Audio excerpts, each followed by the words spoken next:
एक घर में 3 भाई और एक बहन थी। बड़ा और छोटा पढ़ने में बहुत तेज थे।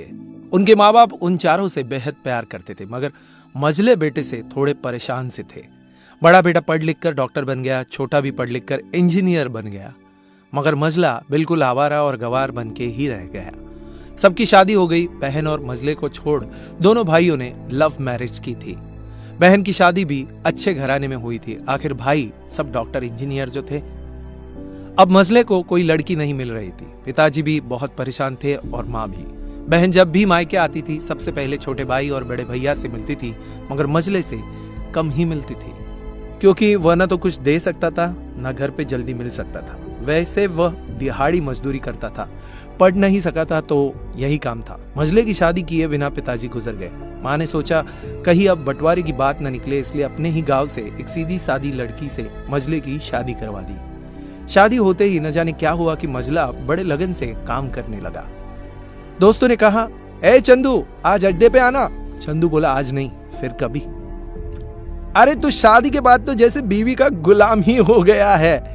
अरे ऐसी बात नहीं है, कल मैं अकेला एक पेट था तो अपनी रोटी अपने हिस्से से कमा लेता था, लेकिन अभी बात कुछ अलग है, क्योंकि अब 2 पेट है, कल और होगा।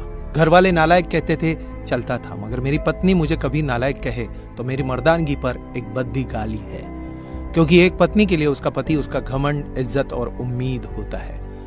उसके घर वालों ने भी तो मुझ पर भरोसा करके ही अपनी बेटी दी होगी, फिर उनका भरोसा मैं कैसे तोड़ सकता हूँ। कॉलेज में नौकरी की डिग्री मिलती है और ऐसे संस्कार माँ से मिलते हैं।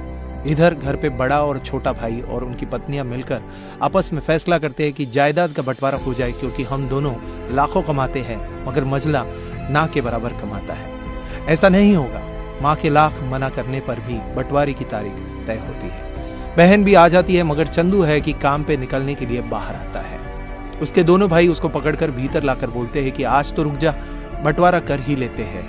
वकील कहता है ऐसा नहीं होता, साइन करना पड़ता है। चंदू अपने भाइयों से कहता है कि तुम लोग बंटवारा करो, मेरे हिस्से में जो हो दे देना, मैं शाम को आकर अपना बड़ा सा अंगूठा चिपका दूंगा पेपर पर। बहन बोली, अरे बेवकूफ, तू गवार का गवार ही रहेगा।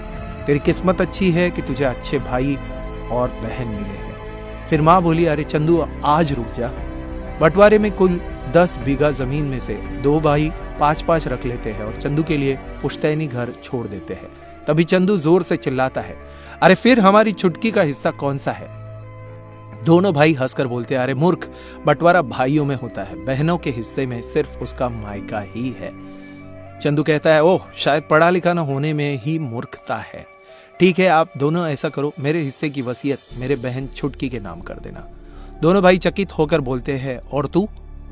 चंदू माँ की ओर देखकर मुस्कुराते हुए बोलता है, मेरे हिस्से में माँ है ना, उसको मैं संभाल लूंगा। फिर अपनी बीवी की ओर देखकर बोलता है मुस्कुरा के, क्यों चांदनी जी, क्या मैंने गलत कहा?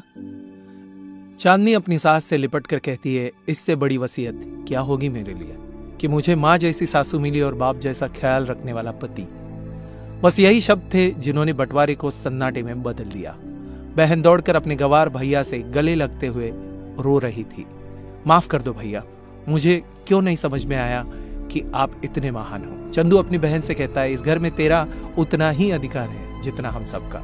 माँ का चुनाव इसलिए किया ताकि तुम सबसे हमेशा जुड़ी रहो, क्योंकि यह वही कोख है जहां हमने 9 महीने गुजारे थे।